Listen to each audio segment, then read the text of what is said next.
saya sampaikan bahwa rahmat itu ada dua pendapat. Pertama, sebenarnya rahmat itu diberikan kepada semuanya, tinggal mau melaksanakan atau tidak, mengambil atau tidak, diambil atau tidak, dilaksanakan atau tidak, yang jelas sudah ada rahmat. Makanya dalam hal ini tidak menafikan tentang adanya perang, perintah perang, tidak menafikan dengan adanya qatlul tariki shalah, qatlul murtad dan lain sebagainya. Kenapa? Karena sudah dikasih rahmat dia tidak mengambil. Ini pendapat yang adhar. Pendapat yang adhar. Rahmat sudah ada tapi tidak mengambil. Seperti hanya kemarin saya contohkan seperti Allah Ta'ala menurunkan air. Allah Ta'ala membuat mata air, membuat tanaman, membuat ladang. Ini merupakan rahmat. Sedangkan orang yang sampai kelaparan karena tidak mengambil air, tidak mau minum air, kelaparan tidak mau menanam, itu tidak menafikan rahmat. Nah, itu salahnya sendiri. Laha maka sabat malaiha maka sabat. Ini pendapat yang adhar dari Imam Syafi'i, yang sehingga dari keterangan ini orang-orang kafir dibunuh, orang-orang murtad dibunuh, orang tarikus shalah dibunuh, tidak menghilangkan, tidak bertentangan dengan adanya rahmat. Pendapat yang kedua, muqabbalut al-had dari Syafi'iyah, bahwa siksaan orang kafir itu diakhirkan di akhirat, azabnya diakhirkan di akhirat. Artinya orang mukmin dan orang kafir di dunia sama.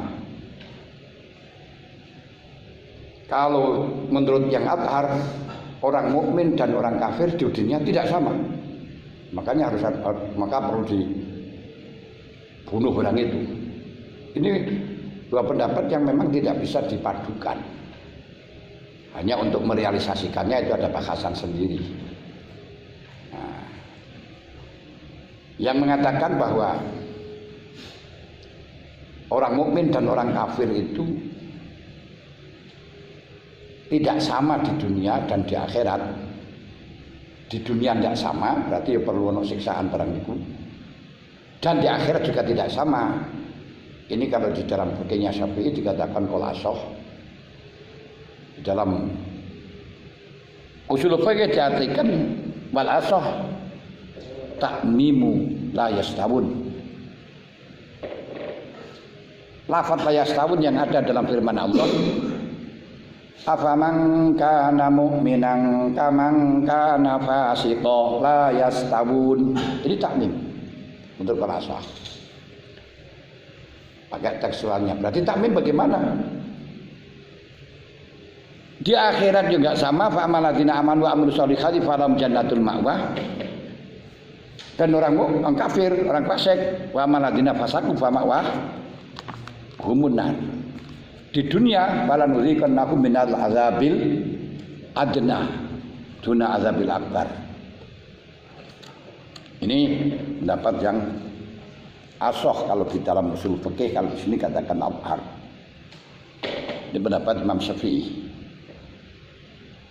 Beda dengan A'immatus Salasah dan yang nonjol adalah Abu Hanifah yang mengatakan la yastawun itu la ta'mimah, tidak umum.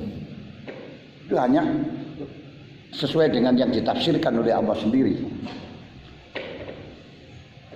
Allah menafsirkan dalam kata la yastawun dengan jelas, wa ammal ladzina amanu wa amilus sholihati falahum jannatul ma'wa nuzulam bima kanu ya'malun wa ammal ladzina fasaqu fa ma'wahumun nar. Ulama aradu ayakhruju minha uidu fiha wa qila lahum udkhulu wa qila lahum dzuqu azaban nar allazi kuntum bihi tukadzibun. Jadi Tafsirannya adalah nanti di akhirat orang mukmin masuk surga, di dunia adalah di akhirat masuk surga untuk orang mukmin, orang kafir masuk neraka. Hanya itu yang ditafsirkan oleh Allah Ta'ala. Di dunia sama saja. Makanya sampai orang kafir juga boleh menjadi pimpinan dan lain sebagainya. Dan tidak perlu diperangi. Orang kafir nggak perlu diperangi kecuali kalau merangi. Kalau merangi itu bukan orang kafir saja, non kafir, orang Islam pun kalau merangi jadi perangi. Ini.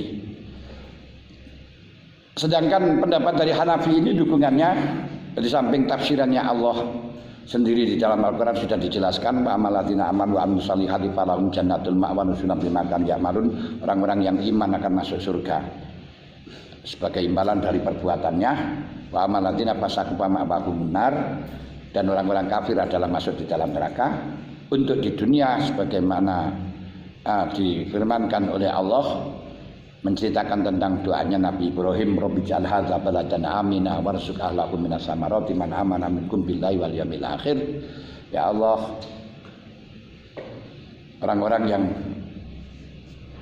mendapat penduduk Mekah kaulah kasih keamanan dan beri rezeki dengan rezeki yang berlimpah luas, tapi khusus orang-orang yang iman.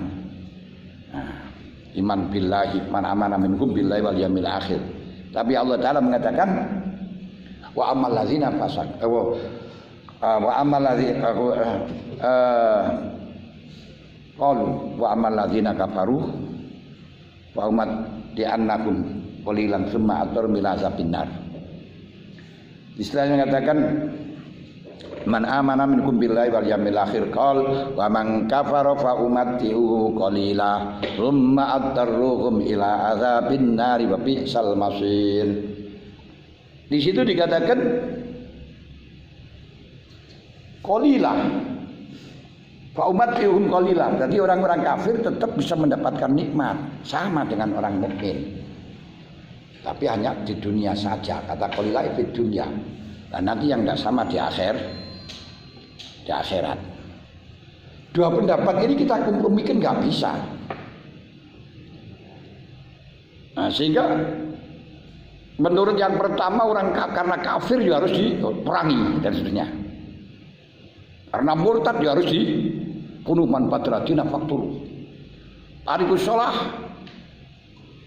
dibunuh karena fa'in tabu aqamu sholata wa atu zakata fakhallu sabilam. Kalau tidak aqamu sholah la tukhallu sabilah. Nah, ngono ini nggak bisa dikompromikan sudah. Walaupun pendapat yang pertama itu kesan radikal, nanti nggak bisa dilaksanakan di Indonesia misalnya, bukan karena pendapatnya dikompromikan. Nah, kita jujur di dalam kajian ilmiah.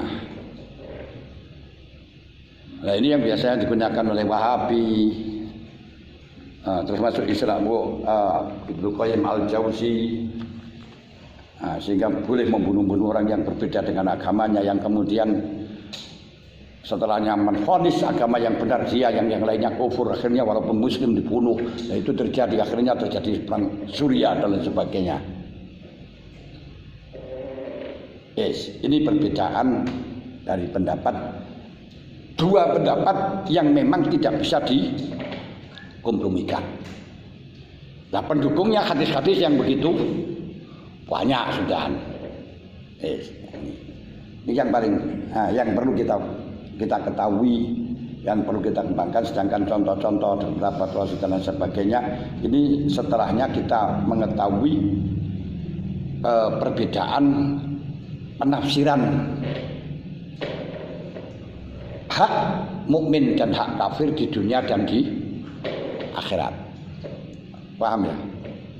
Nah, ini tidak saya sampaikan dengan panjang lebar, tapi kemarin sudah banyak beberapa contoh-contoh yang sudah saya sampaikan, sehingga dengan adanya itu saya minta untuk disarai, untuk dijelaskan tentang pengertian rahmatan lil alamin, narasinya dengan tarikus sholah, narasinya dengan murtad, narasinya dengan kisos, narsian dengan had.